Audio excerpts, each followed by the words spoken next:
The Wish spell is D&D's ultimate for wizards and sorcerers. With it, you can change anything in the game, including breaking your campaign. But what's a DM to do? Is it the worst thing to ever happen to you? Or could it be the best?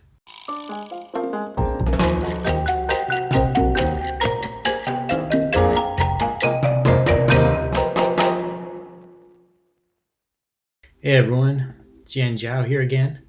Today we're talking about the Wish spell. This is the ultimate level 9 spell. Everybody wants to get, everybody wants to use, and it has potential to wreck everything your DM has done up to this point. So what's to stop you from just wishing the ultimate bad guy out of existence? What's to stop you from wishing yourself ruler of the earth or to become some kind of a god? Well, let's take a quick look at the history, and then we'll get into how your DM can make the Wish spell work for their campaign. The Wish spell first appeared in old school D&D in a supplement for Greyhawk. For that, the Wish spell had the following text. Wish alters the past, present, or future to cause the wish to come true. The caster may wish to erase an unfortunate event, for instance, or may get a clue to a powerful item or great treasure. Wishes must be careful. The referee may grant a wish in such a way to kill or handicap a character. So in the Advanced Dungeons & Dragons handbook, Wish was replaced by another spell called Limited Wish. A Limited Wish is a very potent but difficult spell. It will fulfill literally, but only partially or limited duration, the utterance of the spellcaster. Thus, the actuality of the past, present, and future might be altered, but possibly only for the magic user unless the wording of the limited wish is most carefully stated in some limited manner. The use of a limited wish will not substantially change major realities, nor will it bring wealth or experience merely by asking. The spell can, for example, restore some hit points, or all hit points for a limited duration, lost by the magic user. It can reduce opponent hit probabilities or damage. It can increase the duration of some magical effects. It can cause a creature to be favorably disposed to the spellcaster, and so on. The limited wish can possibly give a minor clue to some treasure or magic item. Greedy desires will usually end in disaster for the wisher. So this is pretty much a weak T version of the original Wish spell. It's more or less Limited Wish can be any other spell you want it to be. So in Advanced Dungeons & Dragons 2nd edition, we had much the same as it was in the first. In fact, the text is almost identical, but we start to see a cost to the caster. It says, casting a wish spell ages the caster 5 years. In D&D 3rd edition, the Wish spell had a significant overhaul, and all of its effects were codified, so it was spelled out. It's not the more or less you can do anything you want. 4th edition didn't have it. Don't need to worry about it. So in 5th edition, it comes back and it's listed in the player's handbook as the mightiest spell a mortal creature can cast. So one particular thing to note is that it also gives some guidance to the DM on how to decide if a player wishing a villain were dead as opposed to a more limited version. This change is emblematic of a broad change in play style that's taken place since AD&D came out to the 5th edition. To oversimplify, players were still ostensibly allies in the 1st edition, but life was very cheap and campaigns with elaborate plots and character development were very rare. You'd easily have 5 or 6 different characters through a campaign just because they all got killed. Now there's a lot more taboo on intra-party conflict, and if none of the characters had favorable odds of surviving a dungeon crawl, what did it matter if, a rogue killed a grieved party member rather than a spear of annihilation? This version of Wish also introduces an interesting piece of guidance for the DM. The greater the wish, the greater likelihood that something will go wrong. Sort of the monkey's paw effect, which really makes sense. You don't want players willy-nilly casting Wish. And one final element to the Wish rule, it serves to keep the power in line by discouraging the use outside of limited parameters. There's no more experience point costs. The Wish fatigue that we saw in the second edition returns with a burning vengeance, but only if you use to create a wish with wholly original effect. In addition, using a wish to create this effect comes with a 1 in 3 chance that the caster is unable to cast wish ever again.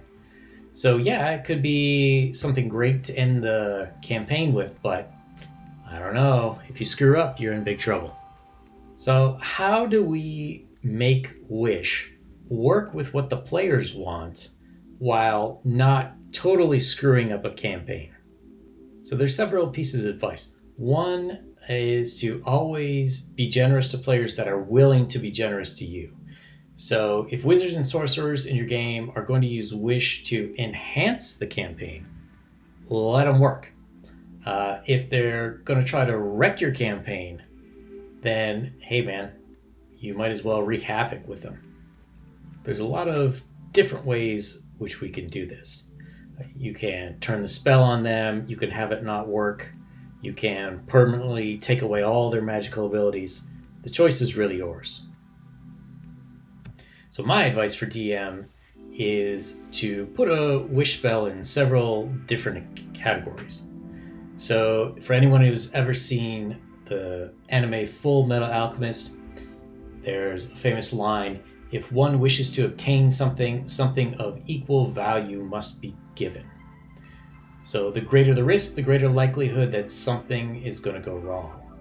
So one thing you can do is you can say, all right, well, I'll let you cast this wish spell, but you're going to need all of these crazy items. Tarrasque blood, the skin of a vampire who has walked in the daylight, which should be impossible because they should burst into flame, right?